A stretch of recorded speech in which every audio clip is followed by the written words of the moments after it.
Risk society.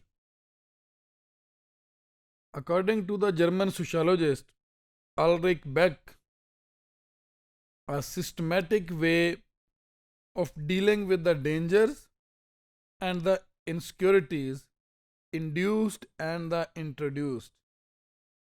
Risk society से मुराद ये है कि सोसाइटी के जो डिफरेंट डेंजर्स हैं, problems, something dangerous that is relevant to the societies that is existing, that is upcoming, in future that might the possibility to happen something. वो risks जो हैं जो डिस्कस हो रहे हैं सोसाइटी में, वो जो फ्यूचर के हैं या प्रेजेंट के हैं, इंड्यूस्ड हैं या इंट्रोड्यूस्ड हैं, वो एग्जिस्ट करते हैं या इंट्रोड्यूस किया गया है, उन्हें प्रेडिक्ट किया गया है।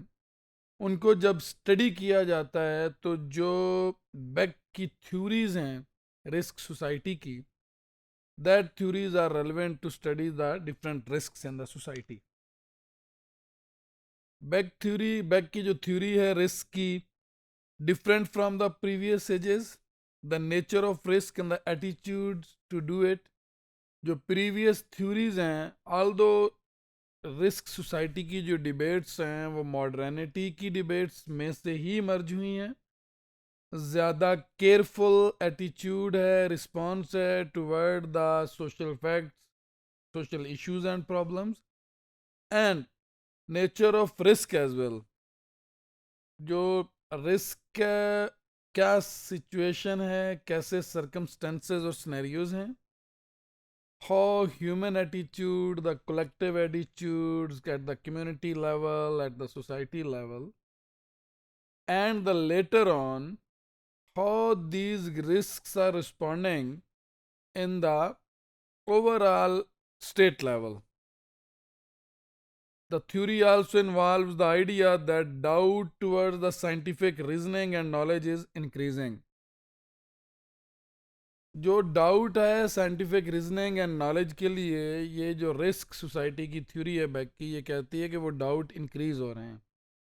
समटाइम जो रिस्क्स हैं that are socially constructed, sometime even the scientific evidences are supporting, but because a risk that is not only in a certain or specific dimension, that is multi-dimensional in nature, मुख्तलिफ पहलू हैं उसके, तो जो scientific explanation हैं sometime वो doubts create करती हैं in these situations.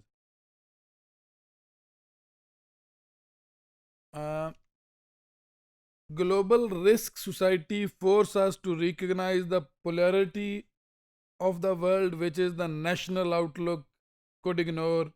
Global risks open up a moral political space that can give rise to civil culture and responsibility that transcend borders and the conflict.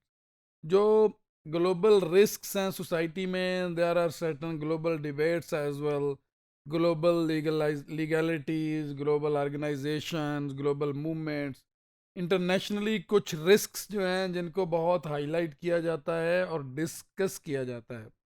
हो सकता है in fact किसी specific society में, किसी ख़ास जगह में, ख़ास सोसाइटी में जो इंटरनेशनली जो चीज़ें, जो रिस्क्स डिस्कस किए जाते हैं वो एग्जिस्ट ही ना करते हैं। But in term of moral responsibility, morally क्योंकि रिस्पॉन्सिबल एटीट्यूड जो स्टेट का होता है, सोसाइटी का होता है, किसी ऑर्गेनाइजेशन का होता है, किसी इंस्टीट्यूशन का होता है, उसको रिस्पॉन्ड करने के अपनी स्ट्रेटजीज और तरीके जो हैं वो बहरहाल बताने पड़ते हैं।